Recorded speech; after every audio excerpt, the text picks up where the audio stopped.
Deportiva.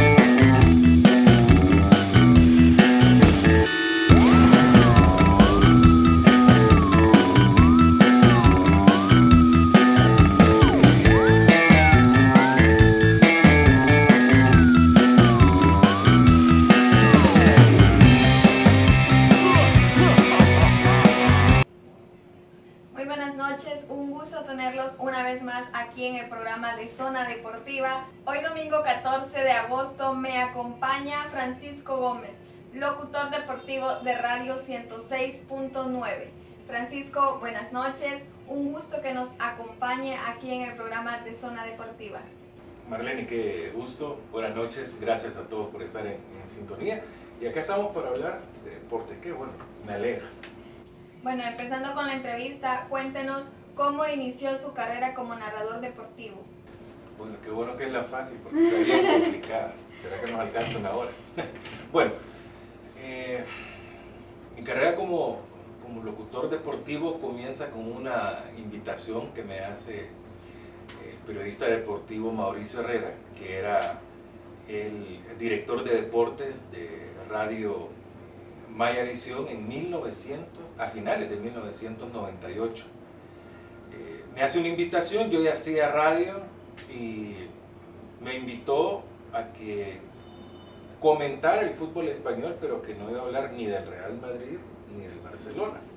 Mi equipo es siempre el Deportivo La Coruña, y como ellos tienen mucha rivalidad con otros equipos pequeños, entonces sí conocía, así fue la invitación. Posteriormente me invitó a cubrir partidos de primera división. Solo cubría el departamento de San Salvador, segunda, tercera división también. Luego, estando en Radio Maya Visión, la penúltima entrega de La Espiga Dorada, al periodismo deportivo, me gané la Espiga Dorada como locutor deportivo novato en esa oportunidad. En el 2001 me llaman de Radio Cadena Cuscatlán para formar parte del staff de deportes de allí, con Julio de la Cruz, con Tony Melara, que fueron los que me apadrinaron en ese paso por la cadena Cuscatlán, que estuve 15, 16 años laborando allí. Logré estar de corresponsal en algunos medios de Estados Unidos sobre todo, y de Canadá, en uno de Canadá, y hablaba simplemente de deportes, del fútbol. He sido muy vinculado con el Atlético Marte, porque sí, era muy allegado, era mi equipo, además, sigue siendo el equipo que me gusta mucho, al que le voy, al que me pongo el azul y blanco del Atlético Marte, y eso me daba el privilegio de tener noticias que eran primicias, y las sigo teniendo, al punto que soy,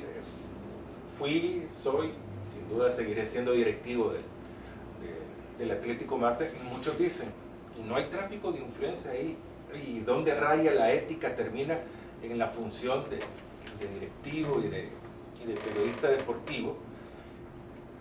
Sé equilibrar, porque al final muchos dicen los árbitros no tienen equipo. Por supuesto que tienen un equipo. Para ser árbitro le tiene que gustar el fútbol, le tiene que atraer mucho, y uno se decanta por un equipo. Entonces, pero no suelo mezclar el tener algunos privilegios de información sobre todo. Pero sí, en nuestra radio hoy 106.9 tenemos los derechos de Atlético Marte para poderlos transmitir. Gracias, mira Marlene, gracias al periodismo deportivo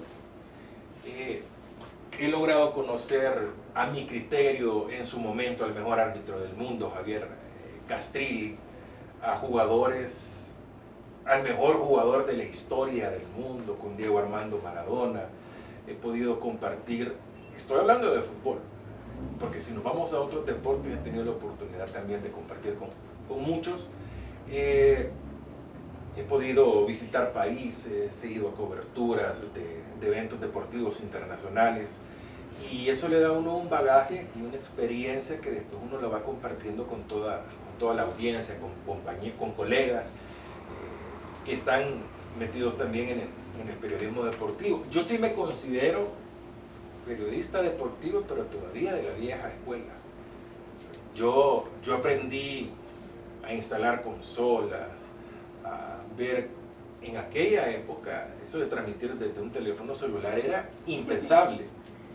Entonces, de ver a dónde hay una línea telefónica cerca de esta cancha o de ese estadio, y que no era habitual ir en aquella casa, íbamos, saludábamos, éramos muy cordiales y les decíamos, nos presta su línea telefónica. Y cómo, no se preocupen, nosotros sabemos a dónde vamos a cortar y ahí vamos a conectar con radios transmisores en un lado, otro en el teléfono poniéndolo, a narrar de la televisión, en compartir transmisiones con otros colegas, en fin, en ir aprendiendo todo eso, que hoy es muy fácil. Hoy conecto mi teléfono a un pequeño manos libres y se escucha fabuloso.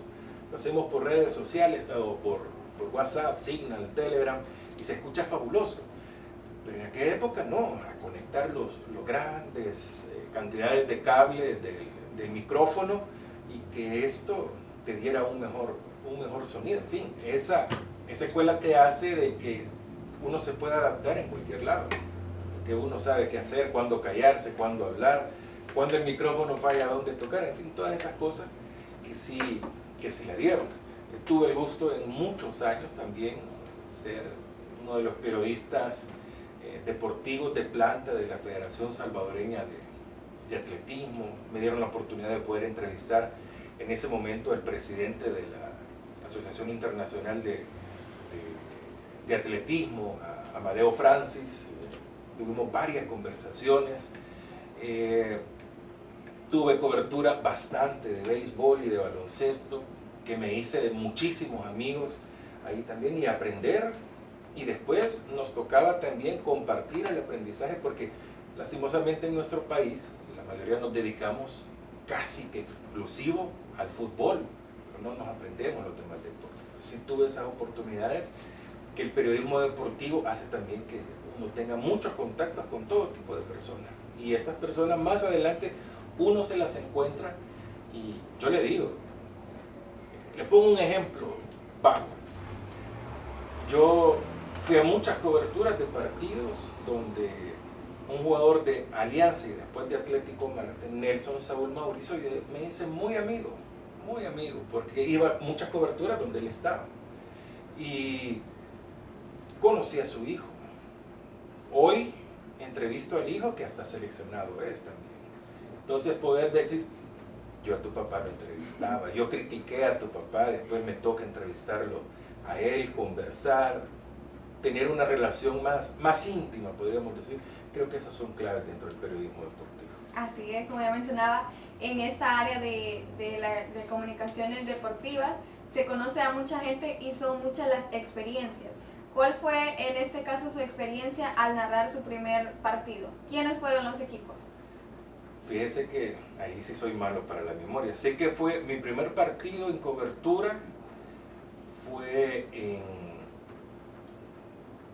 en Apopa, si no me falla fue en la Jorgito Meléndez, y en un equipo que se llamaba España ADS. No recuerdo con quién jugaba. Es más, yo era la primera vez que miraba al otro equipo, pero sí recuerdo que compartí la entrevista con Edgardo el Chino Hernández. Y en primera división, que fue un día después de ese partido, que ese era de tercera división ese partido, fui a un Atlético Marte San Salvador. Sí, no, fue Atlético Marte Águila, ya me recordé. Atlético Marte Águila en el Estadio Cucatlán. Hace poco se lo comentaba a alguien y le decía, a mí me dijeron llegar al estadio, pero no me dijeron aquí está tu credencial o aquí está tu entrada y baja. Cosa que llego a la entrada. Ropa. Exacto, llego a la entrada y ups, ¿qué pasó? ¿Y cómo voy a entrar? Y salió, yo estaba fuera de los camerinos en el Estadio Cucatlán, y sale el utilero del Atlético Marte. ¿Y qué estás haciendo? Aquí, fíjate, ya le conté.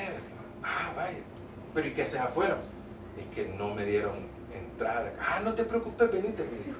Me fui por los camerinos, salí a la cancha y luego subimos a mi cabina, y eso creo que le pareció bastante al director, de que yo había buscado mis medios, mis métodos para poder llegar al estadio, y impresionante estar en la cabina, poder hablar y hablar de algo que yo lo dominaba perfectamente. ¿Estaba nervioso en ese momento? ¿O ya tenía la idea de qué más o menos lo que iba a decir? Nervioso no. Si tenía la idea, sí, porque ese momento lo había ensayado casi toda mi vida, porque de niño yo narraba partidos, nos poníamos con mi vecino a decir, y que la lleva aquí, empezábamos a narrar. Para sorpresa mía, hace unos 10 años, donde yo crecí, me encontré a un vecino. ¿Y cómo está? Mira, llegaste, quiero ver a mi mamá. Llegué y me dice, tengo una sorpresa y un regalo para vos.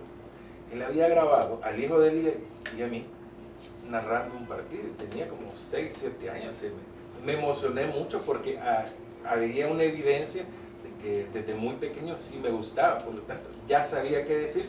Yo siempre le he dicho, y esto se lo digo a la audiencia, a los estudiantes de comunicación, o a aquella persona que por primera vez va a ir a una entrevista, hablar de algo que a uno le gusta, que a uno lo domina, es muy fácil. Entonces tu primera intervención, si es de algo que tú dominas, que te gusta y estás muy empapado de ello, qué difícil va a ser. Eso es lo más sencillo porque tenés dominio de la conversación o del tema que se está desarrollando en ese momento. Pero sí, recuerdo que fue con mucha normalidad. Ya había escuchado muchísimas veces a los narradores, a los periodistas deportivos del Salvador y del mundo, y sabía perfectamente en qué momento dar un cambio, un comentario, cuánto tiempo podía durar, porque es algo que me apasiona y yo lo veo. Ya había investigado sobre eso, ya había visto videos. Quizás no ver videos, pero lo había escuchado por la radio, porque, insisto, yo soy de la vieja escuela. Yo también fui al estadio escuchando radio. Muchos me dicen, ¿cómo vas a ver un partido y lo estás escuchando lo que estás viendo? Es parte de la emoción y de estar identificado y de comentar lo que el comentarista o el relator deportivo está diciendo. Y uno decir si está o no está de acuerdo. Así es, igual que mi papi en algunas ocasiones, hay partidos que lo transmiten en la televisión y hay otros que los escuchan. Y ahí está, cuando juegan a la misma hora, está viendo partito uno y está escuchando por la radio el otro. Eso es parte del fútbol, sobre todo en Latinoamérica. Así es. Y bueno, ya entrando a estos temas que se está viviendo acá en el deporte de fútbol, acá en El Salvador, ¿qué opina sobre el jugador de FAS que llegó tomado, por decirlo así, a sus entrenos y por esta razón fue que lo despidieron del equipo? Bueno, el caso de Barahona. Le quito el nombre mejor, su apellido, y me quedo en un jugador.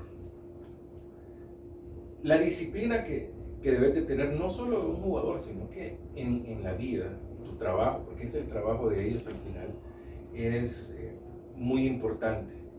La disciplina es un código que se debe tener, y sobre todo en el fútbol. El fútbol está lleno de códigos y no están escritos, sino que el respeto, el respetar a la afición, las cosas que se quedan en el camerino son del camerino, no deben de salir. Eso es un código que se tiene.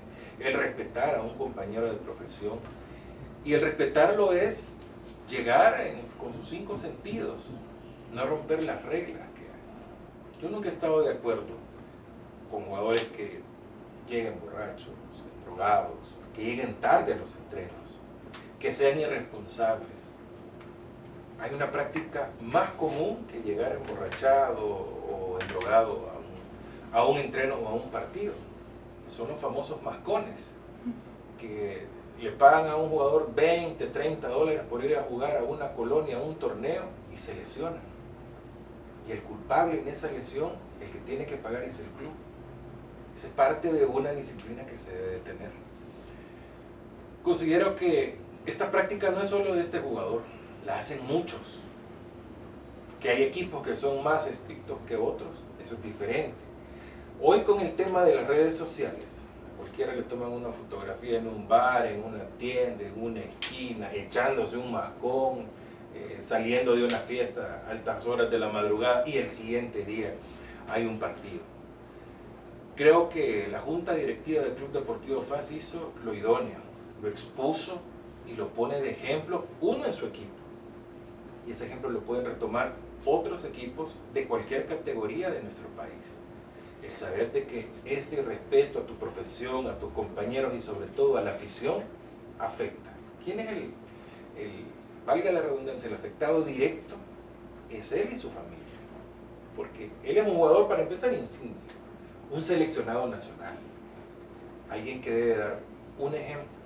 En este caso, hubo pruebas, llega mal, el técnico que tienen, por cierto, es muy... respeta mucho las reglas, ¿no? Alguien muy estricto, el caso de Zambrano, y creo que senta un muy buen precedente, pero muy buen precedente. Aquellos que dicen, no, es que cuando ya ha tomado es cuando mejor juega, o cuando se echó el puro es cuando mejor lo hace, no, eso no lo debemos normalizar, de que después del partido vayan unos jugadores y se tomen una, dos cervezas, después del partido yo lo considero permisible, justo, si es del gusto de ellos, pero previo al juego, a los entrenos, deben de estar completamente sanos, dormir temprano, comer sano, no hacer desarreglos, en este caso de irse a echar los masconcitos que sí les pagan, pero y respetan completamente a la afición y a la institución que les está dando trabajo. ¿Qué medidas se pueden tomar para evitar esto en los demás jugadores de los diferentes equipos? La primera medida es la que hizo el FAS. Un despido, exponerlo, hacerlo público, y eso crea un precedente. Y pueden llegar y decirles perfectamente, ya pasó esto y este es el ejemplo. El que continúe lleva el mismo camino. Por eso le decía, los demás equipos también lo pueden tomar como ejemplo. Que sí, que hay multas, que se puede hablar con ellos, que se puede advertir. Estoy de acuerdo si es en alguien que no es reincidente. Pero hay jugadores que uno sabe perfectamente que son reincidentes en muchos casos. Todos nos hablamos y decimos, mira, ¿y cómo se comportó tal jugador en tu equipo? Ah, pasó esto. Y viene y a tu equipo lo hace. Creo que ya es una forma que uno debe de advertir y luego venir con la sanción. Acá se fueron por la sanción más dura de una vez. Creo que eso es un buen precedente. No hicieron ni uno ni dos llamados, sino que de una vez tomaron la decisión. Correcto. El fútbol salvadoreño, como ya sabemos, está pausado por problemas que ya todos conocemos. Pero el Águila presentó el pasado miércoles a su nuevo técnico. ¿Por qué cree que han tomado esta decisión? No podemos decir que por resultados. Otros me pueden decir, lo que pasa es que los eliminaron de CONCACHAMPIONS, al Club Deportivo Águila. Pero yo les pregunto, ¿quién pensó que el Águila iba a pasar de la Liga Deportiva Alajuelense, del fútbol tico, organizado, con un presupuesto superior a cualquier equipo de El Salvador? O sea, el perder y quedar eliminados contra la Liga, creo que estaba en el libreto de cualquiera, esa posibilidad existía. En el de cualquiera, incluido los del Club Deportivo Águila. Los problemas con la chochera venían de diferentes casos. Y hay uno que es principal. ¿Me puedo equivocar? Por supuesto me puedo equivocar, pero es real. El camerino del Club Deportivo Águila es muy difícil. Los caudillos del equipo, cómo se mete la afición también, eso es fundamental. Y la intervención también que hace la directiva. Sea la directiva que sea en Club Deportivo Águila, ¿cuántos entrenadores? ¿Cuántos entrenadores que por un par de derrotas van para afuera? La chochera venía ya de un trabajo con Club Deportivo Águila. Sale, si bien se toma como, yo así lo considero, como un pretexto que haya salido por haber quedado eliminado, pero si fuera por esa razón, por ejemplo, el Platense hubiera sacado a Doxon Prado, porque esa posibilidad no estaba en el libreto de muchos, quedar eliminado ante el Verde de Belice, pero quedar eliminado ante la Liga Deportiva Alajuelense sí estaba en el libreto. Lo que pasa es que en Águila, en Alianza, a pesar de que Alianza es muy estable con sus técnicos, por lo menos permanece mucho más tiempo, pero en Firpo, en FAS, en Águila,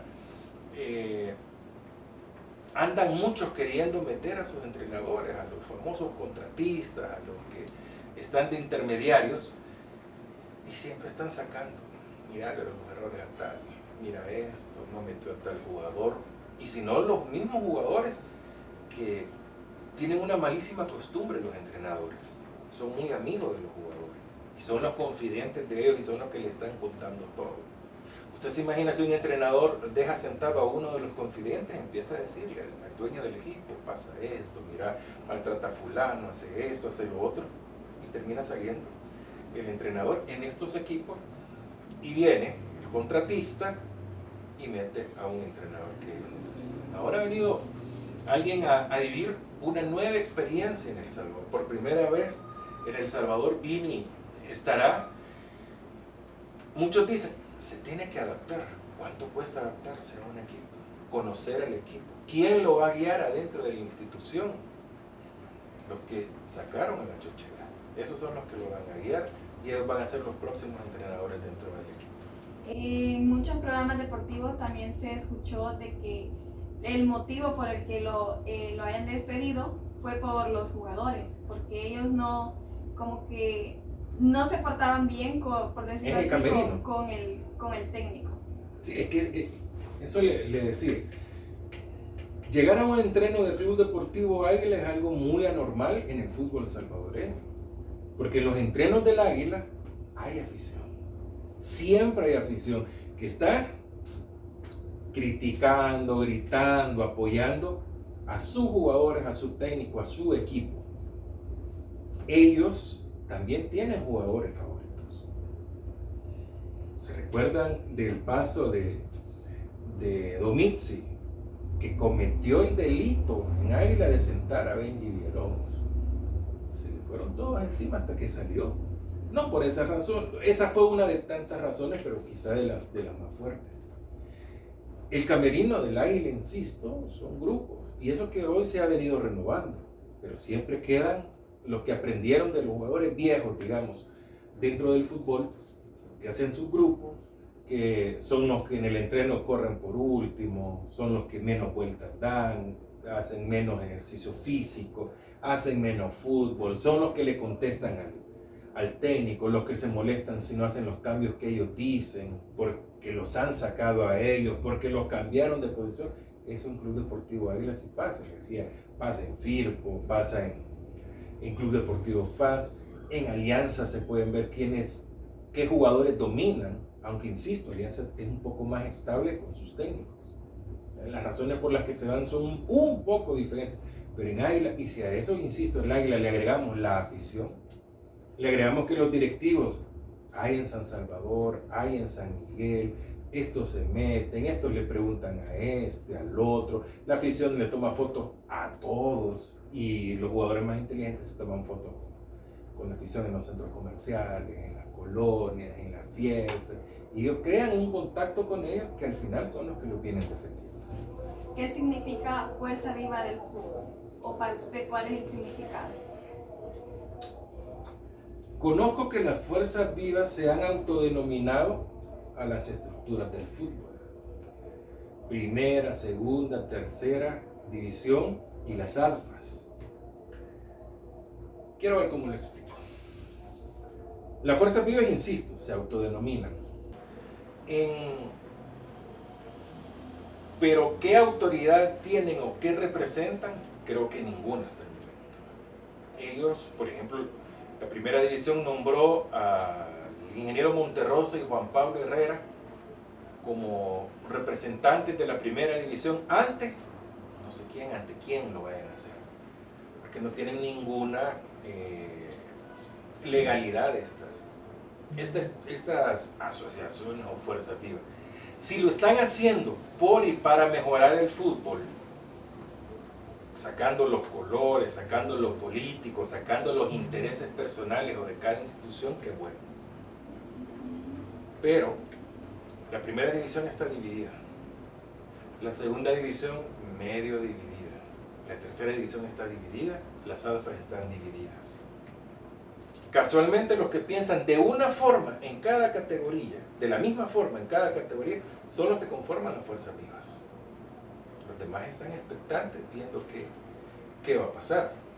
Ahora yo pregunto, si a todos los que estas fuerzas vivas en cada categoría están nombrando para que los representen en algún lugar y en ese lugar no los aceptan, ¿qué va a pasar? Porque según entiendo, cada liga tiene derecho a un miembro en alguna directiva, comité, de asamblea, donde ellos sean reconocidos realmente. Pero yo creo que las fuerzas vivas se deben al fútbol. Las fuerzas vivas se deben realmente a la afición y a sus equipos y a sus categorías. Pero si lo están haciendo por un revanchismo, porque las fuerzas vivas dijeron que renuncien los miembros del comité ejecutivo del fútbol, de la Federación Salvadoreña de Fútbol, y que van a proponer y le pedían a FIFA o a CONCACAF de que dejaran hacer ellos como un proyecto, digamos. Ahora yo les pregunto, ¿que renuncie el comité ejecutivo? Perfecto, si ese no es problema. Es más, ya se le acabaron sus funciones. No tienen ya por qué renunciar, pero aún así renunciaron. O yo les pregunto, ¿y por qué no renuncian los presidentes de cada equipo de las categorías y de los equipos? Vamos a ver si es cierto, si quieren cambiar. Porque el problema no es solo el comité ejecutivo, somos todos los que estamos en el fútbol. Renunciemos. Yo los invito y ahí vamos a ver un verdadero cambio, que sea el relevo generacional total.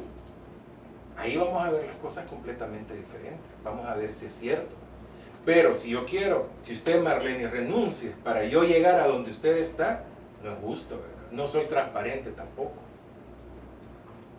Nos piden a comunicadores de que seamos imparciales. A mí un colega escribió un día de estos en un chat de periodistas que a Francisco Gómez, no lo reconocía como periodista deportivo. Lo lee mi abogado y me dice, no sabía que él era la APIL o alguna asociación que él tiene que reconocer, simplemente porque no pensamos igual. Y que yo estoy a favor del presidente de la Federación Salvadoreña de Fútbol, que era el presidente, porque también es el dueño del Atlético Marte. Yo tengo que ser, como dicen, monedita de oro para caerle bien a todos. O sea, mi pensamiento es uno, el suyo es otro, el de usted, amigo, también es diferente, pero lo tenemos que hacer con sentido común. Por eso creo que las fuerzas vivas al final deberían de ser un ente en el que se apoyen para algo bueno, para algo realmente que sea un renacer del fútbol. Pero van a renacer con los mismos. Esa es la gran pregunta. Yo invito a las fuerzas vivas, que entiendo que están entrenadores, están los jugadores también, que no están ni siquiera la mitad de jugadores en esa asociación. Un buen grupo son jugadores ya retirados, pero es una buena opción, es una buena iniciativa. Todos ustedes se deben de unir. Yo invitaría que incluyan a periodistas, a mí no me van a incluir sin lugar a duda, pero que represente a alguien a los periodistas también, que somos parte y que podamos hacer algo grande por el fútbol, que sea un proyecto real. Me imagino que voy a estar viendo a los que van a representar a otro sector y van a ponerse en primera fila para poder formar parte del nuevo mandato del fútbol en El Salvador, y vamos a ver si, como decían algunos, ahí no hay prebendas, ahí se quitan muchos privilegios que se han tenido. ¿Tiene algún conocimiento sobre el proyecto de Chalo Enrique para mejorar el fútbol? Sí, bueno, es un proyecto que ya tiene un par de años que lo promovió, aspiraciones que ha tenido él para llegar al comité ejecutivo, y no solo al comité ejecutivo, sino también como presidente de la Federación Salvadoreña de Fútbol. Recuerdo que daba una maqueta, un proyecto, lo discutí en 1 o 2 entrevistas con Chalo Enríquez. Me parece muy bueno. como proyecto, sí hay que hacerle algunos ajustes para actualizarlo a lo que tenemos actualmente. Lastimosamente, creo que él está arando en el mar, porque veo que se hace para un lado, se hace para otro, para buscar apoyo. No estoy diciendo de que hoy es sí, mañana es no, Charlo Enríquez, no, sino que se hace de un lado a otro para buscar apoyo. Pero creo que no lo alcanzan a tomar como una propuesta real las autoridades dentro del deporte. ¿Por qué? Porque lo ven como una competencia, que puede hacer algo de que sí lo vaya a renovar, sí vaya a buscar algo bastante bueno. Creo que Charlo Enríquez tiene que, poner fuerza y empezarse a acompañar de personas que piensan absolutamente como él. Yo creo de que Charlo Enríquez y su proyecto no está buscando un beneficio del fútbol. Creo que no lo necesita. Él como profesional y como persona y como exfutbolista no lo necesita. Él sí quiere aportar, Charlo Enríquez, pero tiene que empezar otra vez desde abajo, llenarse de una generación que sí crea en este proyecto y que esa generación vaya subiendo para que lo acepte. Yo creo de que Charlo Enríquez fácilmente puede decir, este es mi proyecto al próximo presidente de la Federación Salvadoreña de Fútbol, que no creo que vaya a ser él, pero este es mi proyecto y que lo retomen. Pero usted se imagina la madurez o el ego del próximo presidente en agarrarlo. Eso no va a existir, eso no lo van a hacer.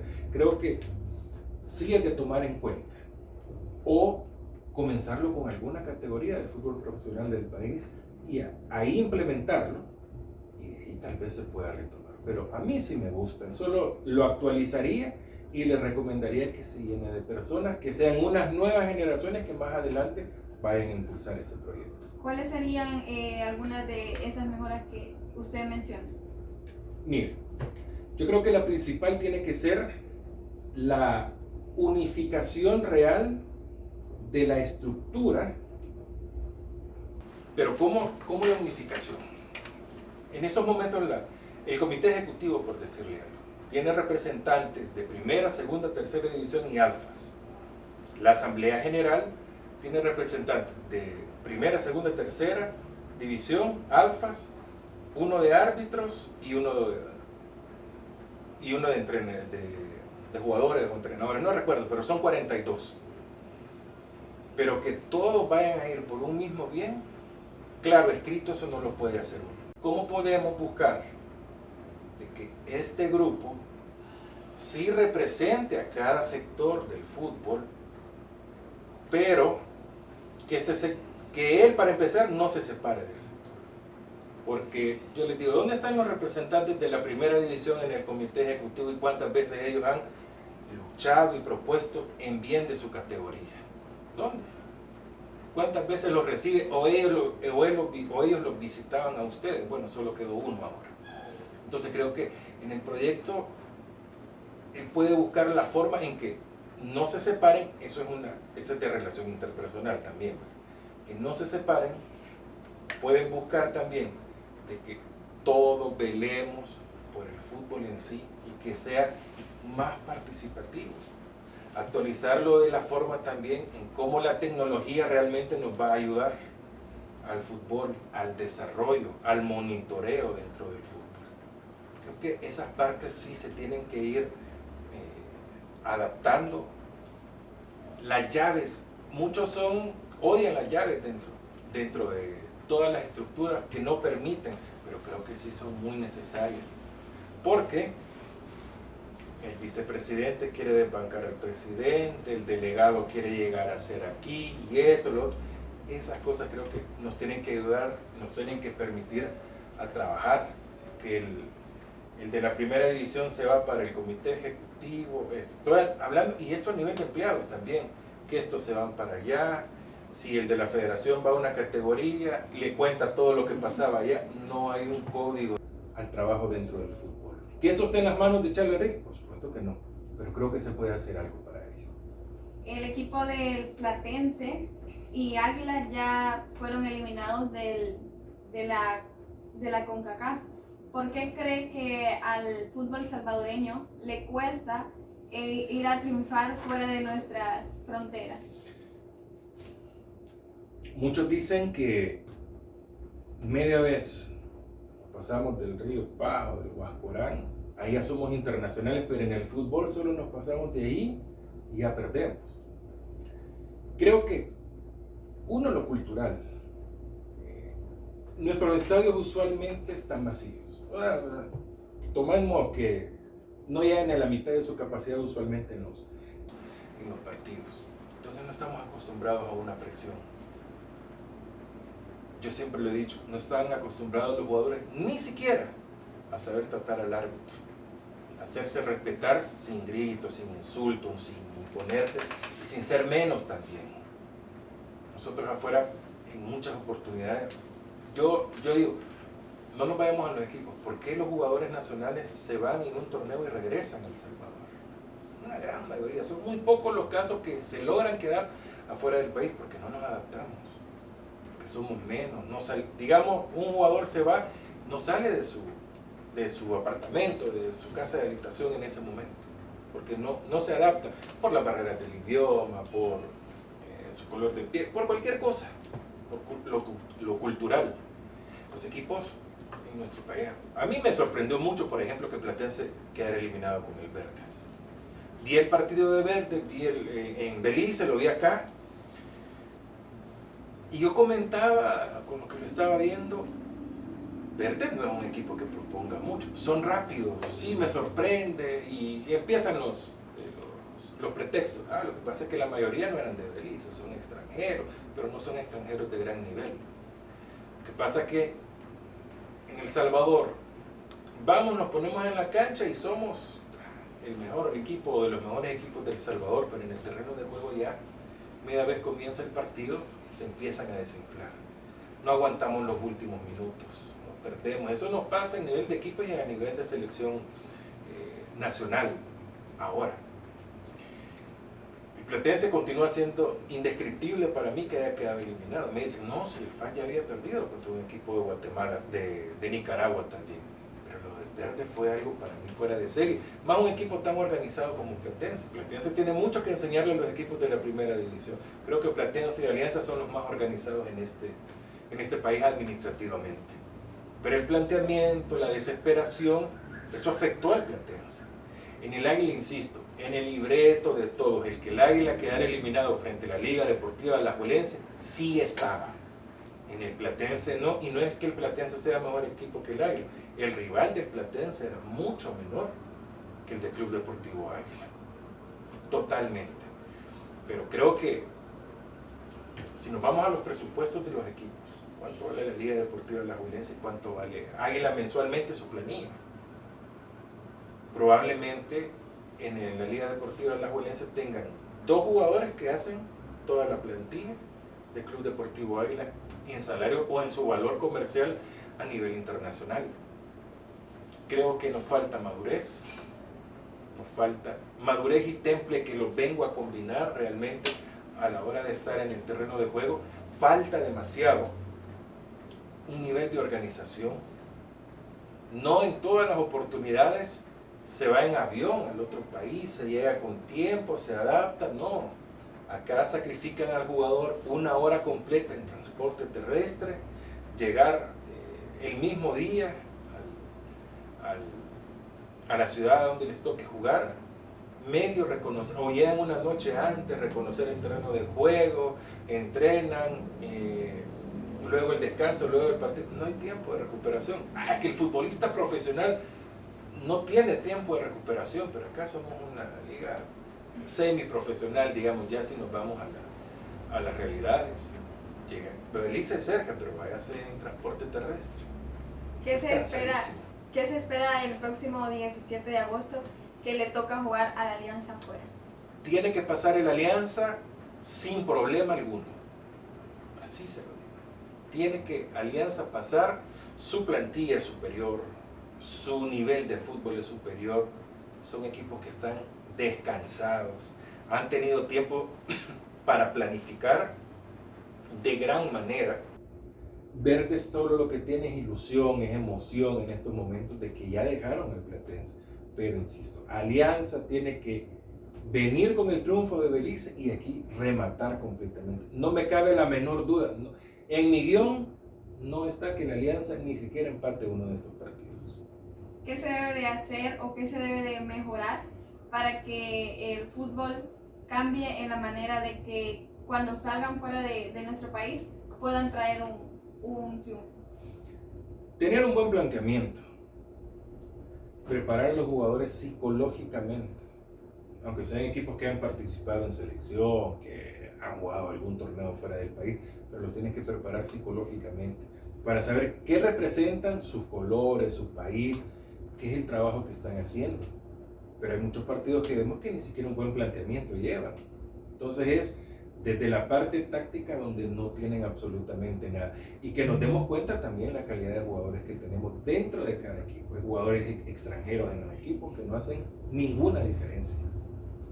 ¿Qué opinas sobre el tenista Chelo Arévalo, que se ha posicionado en el ranking de número 2 de que se puede lograr en otras categorías del deporte el salvadoreño, se puede lograr traer triunfos aquí a nuestro país?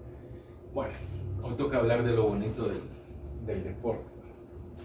Fíjense que yo empecé viendo jugar a su hermano, que es el alcalde de Sonsonate, Rafael Arévalo. Vimos a un niño que ahí andaba, que era el hermano, que es Marcelo en este caso, que empezó a jugar, empezó a tener resultados aceptables, de aceptables a positivos, pero todos seguíamos mucho más a Rafael. Es más, Rafael logró jugar contra Roger Federer en Juegos Olímpicos, si no me equivoco. Ganó Federer, pero ya viene de familia. Yo creo que la dedicación, el empeño de dedicación y sacrificio que hacen las familias para que tengan un deportista de alto rendimiento, eso es fundamental.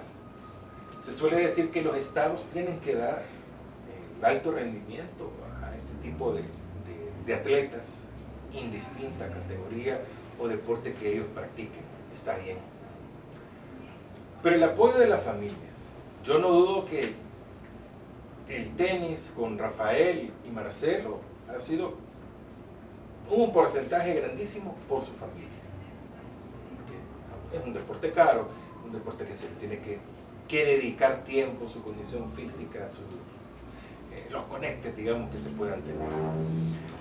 Pero Marcelo, el Chelo Arévalo, está hecho con hidalguía, está hecho con fuerza y con inteligencia, porque el tenis es de inteligencia también. De él comenzamos a ver muchos triunfos y hemos visto cómo va escalando, va escalando, va escalando. Y yo sí he logrado ver que en algunos torneos quizás no ha llegado tan lejos, pero no veo que él se vea derrotado. Sigue siendo humilde, hablo de esos niveles del tenis, sigue siendo humilde, sigue siendo una persona que le pone totalmente empeño, que le ha dedicado su vida al tenis. O sea, él está plenamente concentrado y para el tenis. Ha obtenido los triunfos que ya conocimos, ha hecho ondear nuestra bandera en el tenis mundial, en los mejores torneos de tenis, y hemos visto cómo Marcelo Arévalo continúa. El encontrar una buena mancuerna cuando es de dobles también es clave, es fundamental, y ha tenido dos muy buenas parejas. Marcelo sigue trabajando, creo que vamos a tener más buenas noticias de él. Hemos visto cómo en el ranking ha subido. Creo que vuelvo a hablar de los libretos. En el libreto de nadie estaba que un salvadoreño llegara tan lejos dentro del ranking en el tenis, y hoy Marcelo sí lo está haciendo. ¿Qué le podría faltar a Chelo? En individual poder escalar mucho más dentro del ranking y que lo podamos ver. Pero creo que Marcelo dentro del tenis es un personaje mundial que pone muy en alto El Salvador y que yo me siento orgulloso de él también. ¿Cree que se le está dando el apoyo ideal a estos participantes? De parte de su federación, desconozco si tiene todo, debe de tenerlo, pero en los niveles que él está, o sea, su preparación es afuera del país, participaciones una tras otra fuera del país, muy poco está en El Salvador. No sé si el Estado brinda apoyo, quizá políticamente el hermano es alcalde de una cabecera departamental de Sonsonate, y esto quizá haga que reciba un poco más de apoyo, pero yo me pregunto, ¿y qué es apoyo en este caso? ¿Es económico? ¿Es de preparación? ¿Es de insumos deportivos? Creo que en la preparación y en los insumos él lo tiene, y se lo ha ganado porque es una marca ya registrada. En lo económico desconozco si recibe algo constantemente, pero sí creo de que va bien, y creo que él solo puede seguir perfectamente tal cual lo han hecho, con el apoyo de su familia. La Asociación Salvadoreña de Árbitros, a la Comisión Nacional de Árbitros de acá, quienes fueron nombrados por la Facebook, ya no los reconoce, ya que el pasado 31 de julio terminó su periodo. Aquí lo podemos ver de diferentes formas. El 31 de julio terminó el periodo del Comité Ejecutivo de 4 años, comandado por Hugo Estilio Carrillo. Esa misma fecha también terminan los asambleístas o delegados al fútbol. No, lo que pasa es que hay unos que tenían 6 meses, otros apenas 1 año, otros 2. Ahí termina. En el Congreso, que estaba para el 14, 15 de julio, ahí se tenían que ratificar cada sector, sus delegados que los iban a acompañar o que iban a estar presentes en los congresos. Entonces, no tenemos comité ejecutivo, no tenemos asamblea, asambleístas, congreso, no lo tenemos. Por lo tanto, el presidente de la Comisión Nacional de Árbitros era Emerson Ábalos, vicepresidente de la Federación Salvadoreña de Fútbol, y en ese momento ya no está. Entonces, si todas estas autoridades desaparecen, o sea, prácticamente se queda sin todas las cabezas, todos los sectores de la Federación Salvadoreña de Fútbol. Entonces los árbitros son los únicos, oigan, los únicos que han actuado conforme a la ley. Los árbitros dijeron, no pitamos porque a nosotros nos autoriza el Comité Ejecutivo de la Federación Salvadoreña de Fútbol, que en ese momento habían sido cesados, y ya todos los problemas que sabemos. Entonces, usted se imagina que Iván Barton iba a ir a pitar y lo podían sancionar para ya no estar en el Mundial. Inaudito. No lo iban a hacer. Entonces, no es que no, yo lo tomo así, como un juego de palabras, no es que no lo reconozcan, es que no hay. Cuando venga con la FIFA por medio de CONCACAF, nombre autoridades, estas autoridades designen o llamen a cada sector para que nombren a sus autoridades o ellos lo den, ahí va a ser diferente completamente. La comisión normalizadora o reguladora va a llamar a cada sector y les va a decir, convoquen a elecciones nuevamente, porque todos ya tenían también quienes iban a ir al comité ejecutivo. Me imagino que les van a decir, convoquen nuevamente y vamos a elegir a las autoridades y vamos a comenzar de cero. Esa es una realidad. Entonces creo que los árbitros siguen haciendo bien su trabajo. Ellos han sido los más legalistas y claros y no se han metido en problemas con nadie, considero yo, porque simplemente dicen, media vez a mí me autorizan, o FIFA, o CONCACAF, diga, nosotros actuamos inmediatamente. ¿Qué tendría que pasar con toda esta serie de partidos amistosos que se están dando? A todos los deberían de multar, a todos los participantes, porque ¿quién los autoriza? Nadie. Lo que pasa es que solo son $200, si no me equivoco, de multa por participar. Tendrán que pagarlo. ¿Ese es el costo por seguir jugando? Sí, probablemente ese es. Puede ser que los exoneren, también puede ser que los exoneren, pero eso está estipulado. Ningún equipo federal que esté en primera, segunda, tercera división puede jugar sin un amistoso, sin autorización. Es un simple sí, es una nota, sí, pero en este caso, ¿a quién se las mata? Entonces creo que los árbitros son los únicos. Si todos actuáramos como los árbitros en nivel país, en el fútbol para empezar, y si fuera a nivel país, todo fuera diferente. Yo no estoy ni a favor ni en contra, solo quiero que me autoricen bajo la ley. Y la ley de ellos es la Federación Salvadoreña de Fútbol por medio del Comité Ejecutivo. Sin la nueva administración, los trabajadores no pueden desempeñarse en sus áreas ni tampoco tener su sueldo. ¿Cuándo cree que se dé a conocer en la nueva administración para que esto pueda dejar caso? Considero que sí pueden desempeñar sus funciones. El salario no, porque tiene que venir una autorización. Son trámites administrativos. El dinero está. Yo recuerdo que cuando entró la Comisión Normalizadora del INDES, impuesta, dijeron que iban a pagar los salarios. Duró un par de días, salen, pero el dinero está.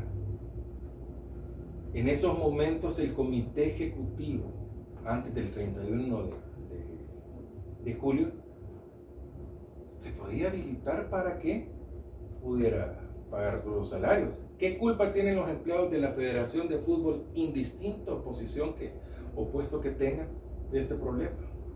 ¿Qué culpa tienen esas familias? No tienen absolutamente culpa. ¿Cuándo se va a instalar? Yo esperaría que fuera en agosto. Puede ser la otra semana, puede ser mañana que venga con CACAF.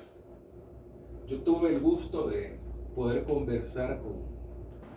entrevistar al expresidente de la Federación de Fútbol ayer, si no me falla, sí, ayer, no, fue el martes o miércoles lo entrevisté, y él decía de que viene pronto el nombramiento de la comisión regularizadora o normalizadora. Primero tiene que venir con CACAF, entiendo yo. Se ha mencionado que se va a hacer un examen de idoneidad, aparte de la propuesta que hagan y digan, vaya, yo propongo a Marlene, ok, perfecto, pero le vamos a hacer un examen de idoneidad. No significa de cuánto conocimiento tiene, si sabe de legislación completamente, no, hay una idoneidad para formar parte a. Y muchos dirán, ¿y qué tipo de examen me van a hacer? No, son preguntas. Si usted ha formado parte de, si usted ha estado en tal puesto, sí, no, usted que cree, son, digamos, hasta cierto punto de conocimiento de la persona, y si con CACAF o la FIFA lo acepta. ¿Quiénes van a ser? Se ha dicho de todo. Que van a ser los de las Fuerzas Vivas, que van a ser los recomendados de Hugo Carrillo, que va a ser un mix entre personas que están dentro de la estructura del fútbol y fuera de la estructura, que van a ser 5, que van a ser 7, que la mitad más uno son fuera del fútbol, que son empresarios millonarios exitosos, que son ex dirigentes que ya no están vinculados al fútbol. Se ha dicho de todo, pero nadie tiene la verdad absoluta hasta el momento.